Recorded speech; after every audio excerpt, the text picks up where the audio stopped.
Good afternoon, everybody. My name is Mary, and I would like to talk about elderly abuse. So I call this sessions Mary Elderly Abuse Chat Corner. Okay?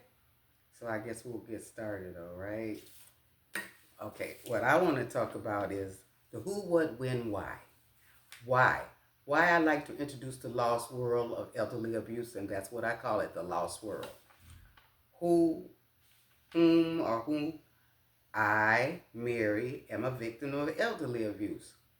It takes one to know one, gone through abuse to talk about it. Okay, other part, the what, for to give elderly strength and hope that we are not alone and can talk about anything happening and why. Also, so they don't have to think about if they are going crazy and feel shame and embarrassment.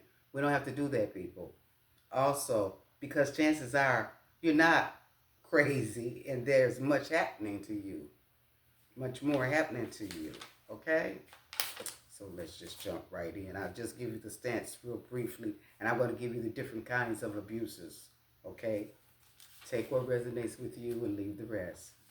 Okay, it's 67 emotional abuse, 67% for emotional abuse victims are women, and they can lead to anxiety, uh, decreased physical health, depression, low self-esteem, PTSD, social isolation, and loneliness. Many families choose to take legal actions by working with elder protection groups. Have law enforcement and attorneys, especially nursing homes, they play a role in this also. That's so the first one I would say would be emotional abuse. The second one I would say would be physiological torment or physiological abuse. Example, torment. Caregivers may threaten them or blame them for problems they didn't do or didn't care about because they didn't do it. You have the isolation with that, and the isolation be from friends and families and social occasions, and it can lead to oppressions. That's what the caretakers tend to do at times to to the elderly people. Other party is they're divorced or separated or widowed. Now you know that's just a devastation in itself, and then you have to go into a new environment and adjust. Just listen and learn. Okay, the one of the other ones is have mental or physical impairments, live in low income homes. Uh, Race may also be a risk factor.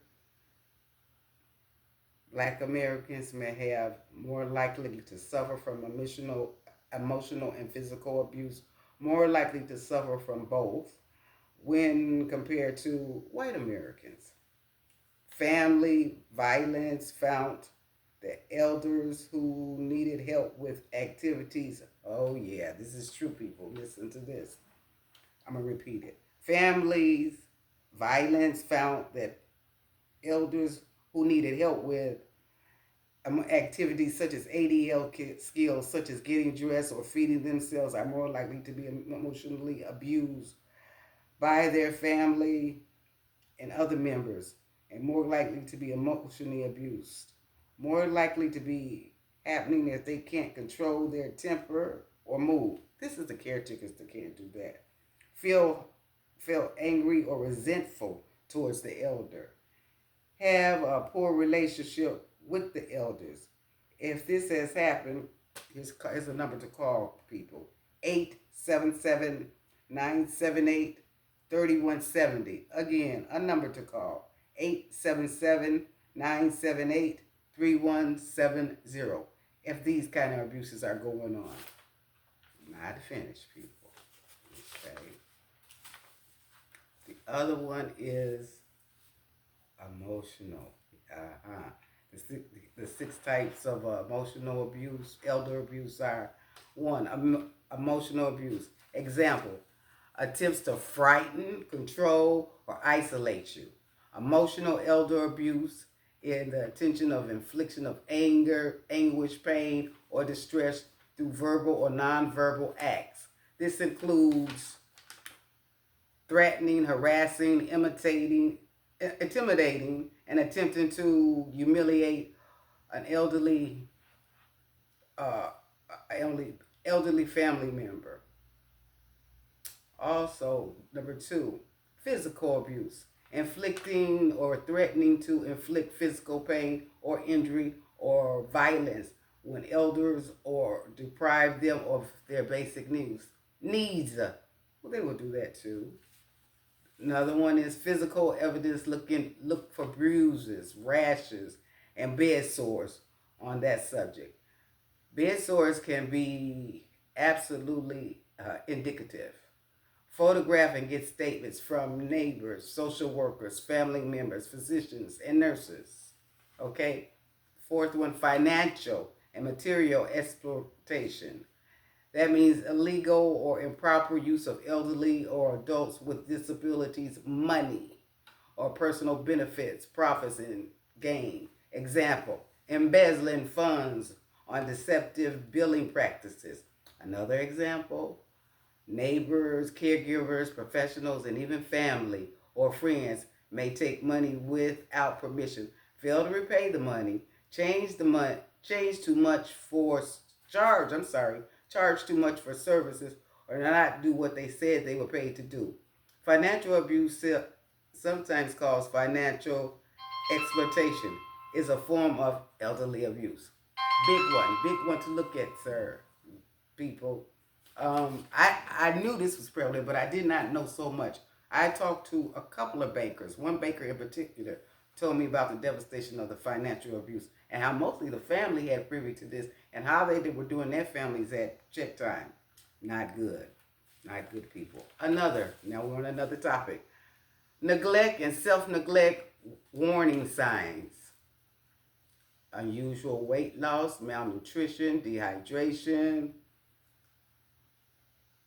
physical problems such as bed sores, unsanitary living conditions, dirty bugs, soil, bedding, and clothes, being left dirty or not bathed, unsuitable clothing or covering for the weather, living in filthy, unsanitary, or hazardous conditions, not getting medication as needed. Neglect occurs when a person deliberately withholds or fails to provide sustainable, and adequate care and support needed by another adult, like food. Okay, another issue, people. Abandonment. What is abandonment?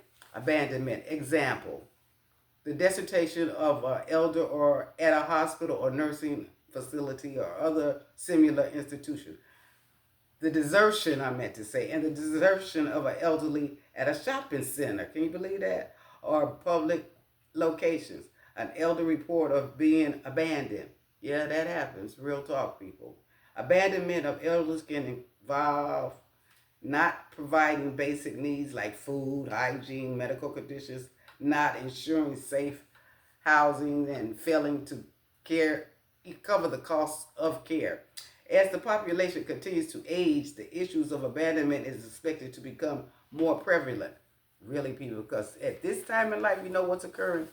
We are the baby boomers. And as you throughout your life know, we have been a vast majority. That's why they're building these senior citizen homes up right now as we speak. So we gotta monetize because we're getting older. We're there. We are the older generation, and we gotta look out for ourselves. And these things are happening to us, unfortunately.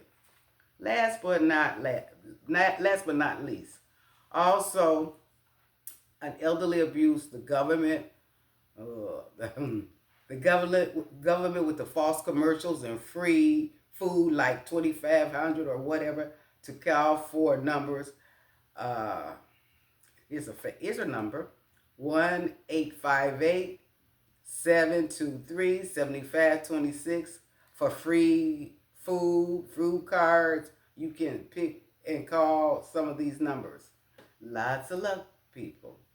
Sometimes it looks a little fraudulent. No, it appears a little different than what is being said. It appears like false advertisement at times, people. And that's all I'm going to say. See for yourself. Okay, And then some more. I called, yeah, I did a little test. Last but not least, 3 years, three commercials, and they still ask, do you qualify for insurance carriers? That's the big game. And they're all about you changing over to insurance. So, yeah, that's about it. But I want to try, I'm through now. But I'm going to come back on. If you like this, give a thumbs up. But I want to give you some numbers to call. So on my next presentation, I will have enough numbers for you to call, okay? Enough hotline numbers, okay? So again, my name is Mary, and this was Mary's Elderly Abuse Chat Corner. If you like it, thumbs up. If not, thank you. Stay blessed and have a good day. Bye. Good. All right. So it's still recording, but we can cut that. We can cut that out. Yeah, because